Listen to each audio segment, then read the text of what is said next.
अस्सलाम वालेकुम जी। एक और क्विक अपडेट है और क्विक अपडेट आज की ये है कि 1 नवंबर से लेके 19 दिसंबर तक करनेश की रोड्स बंद रहेंगी। और करनेश की रोड में वो रोड होगी जहाँ पे आप गाड़ियाँ अपनी पार्क करते थे और उसके बाद जाके आप वहाँ पे वॉक करते थे या वहाँ पे जाके घूमते फिरते थे, इंटरटेनमेंट के लिए जाते थे। तो जो करनेश से आउट एरिया में, पार्किंग एरिया में जो इलाका है वो एरिया गाड़ियों के लिए बंद होगा। और मेन रोड्स जो हैं, जो दोनों तरफ की आने और जाने वाली करनेश की, वो रोड्स खुली रहेगी। और ये एरिया है जो है करनेश का तकरीबन पूरा ही है, म्यूज़ियम ऑफ इस्लामिक आर्ट से लेके ये जा रहा है जनाब सामने जो आखिर वाला इसका पोर्शन है शेराटन होटल तक, ये एरिया तकरीबन बंद रहेगा।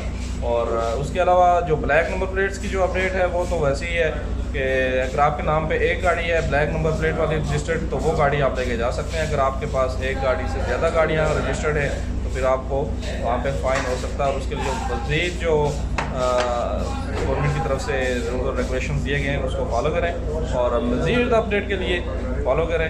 मिलते हैं दूसरे अपडेट में। अल्लाह हाफ़िज़।